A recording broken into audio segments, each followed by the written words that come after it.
lo que pasó en 1976? Bueno, en 1976 ocurrió el golpe de Estado.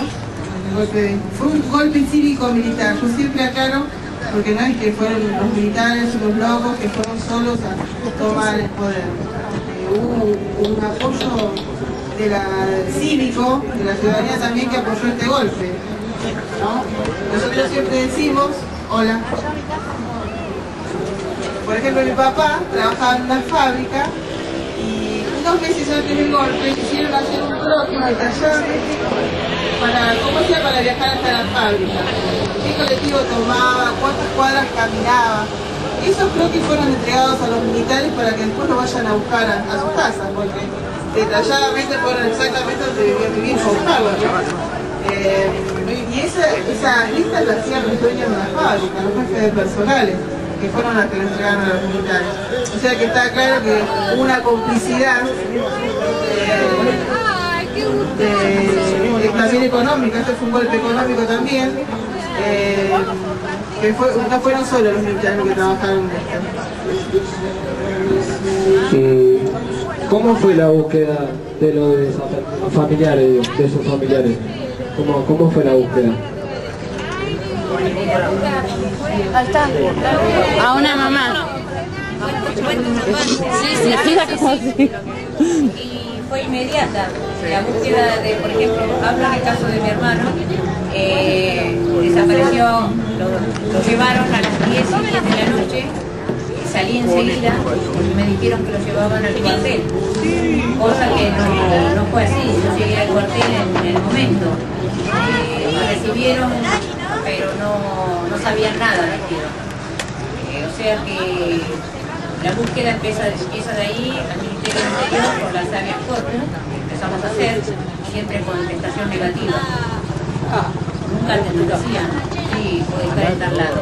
Siguió subsiguientemente hasta dentro de los 32 años que transcurrieron. Luego apareció este tema de los ADN, pudimos lograr más, ¿viste? Debido a que me hice la extracción de sangre, y el 14 de mayo me comunican que mi hermano lo encontraron. ¿Cómo se llamaba su hermano y cuántos años tenía? Reinaldo José Monzón. ¿Cuántos años tenía? En ese entonces 20 años. Era un militante de la Juventud Peronista. La otra pregunta sería, ¿qué sintieron en la época de los 70? ¿Qué sentíamos en la época de los 70? Sí. Y yo creo que nadie preveía todo esto que estaba pasando, ¿no? Por ejemplo, en el caso mío, yo estoy hablando. Sí. Estábamos ausentes de que podía ocurrir una cosa semejante.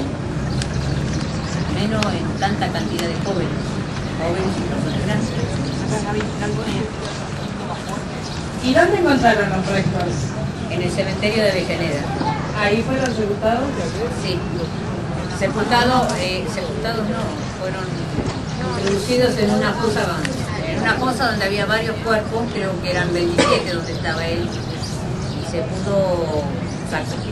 pudo sacar dentro de todo el cuerpo entero de él, por la cantidad de años que aparecieron. Él apareció en el año 89, estuvo en el centro de antropología, sin identificación, porque se entendía que no había ADN en esa época. Gracias a los ADN y al centro de antropólogos pudimos lograr lo que logramos hoy, que nos entregaran el cuerpo. Él estuvo en cautiverio en el Vesubio. Esto recién ahora nos enteramos. Nosotros, como en ese tiempo no estuvimos, ¿no? Hay una película que se llama La Noche de los Lápices, ¿no? Y muestra un montón de cosas. Mi pregunta es hacia esa película, ¿no? ¿Muestra todo o hay cosas que se callaron y nunca se dijeron de la dictadura, de ese tiempo? Yo creo que sí, muchas cosas no se dijeron. Dentro de todo se ha hecho muy compleja, ¿viste? Pero no, faltan cosas. La realidad la sabemos porque la vivimos más de cerca, ¿viste? Pero hay cosas que no se dijeron. ¿Quién le va a preguntar, Gaby?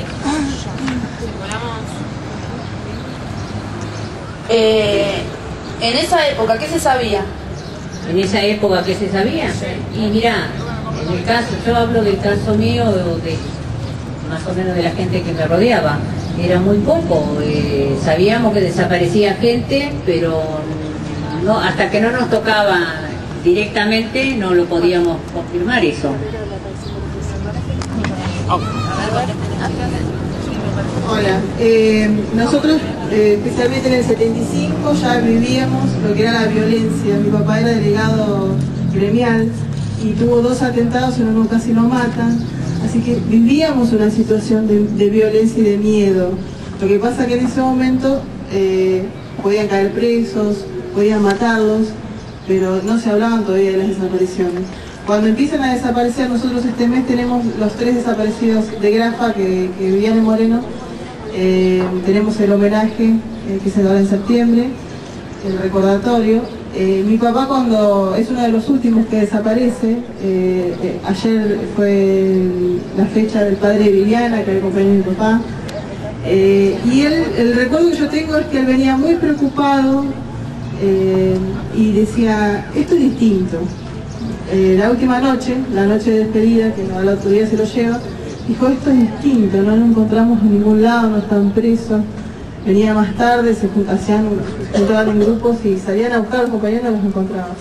Entonces yo recuerdo esa cara de preocupación donde él decía, esto es distinto, no sé dónde está.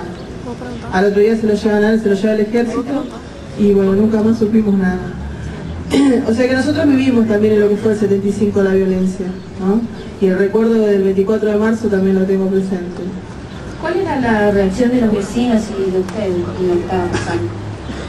Bueno, en algunos casos como Graciela, que hicimos el homenaje, ahora que entregamos los restos, y hicimos una misa en la iglesia donde militaba el hermano. Esto fue el sábado pasado. Y el barrio estuvo presente, estaba muy emocionado, porque bueno, el afiche era el Chango vuelve al barrio.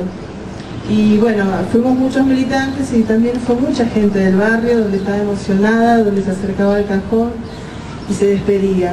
Pero no ocurrió en todos los barrios. En todos los barrios hubo mucha indiferencia, mucho miedo y eso hacía que la gente se alejara y juzgara y se manejara mal con los familiares, ¿no?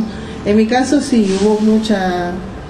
yo me acuerdo que una de las cosas era que me decían, ahí va la hija del subversivo, y yo tenía 9 años, ¿no? Los propios vecinos hablaban así. O sea, mismo en la misma época en la que desaparecen los familiares, los vecinos casi que te condenaban por ser... Exactamente.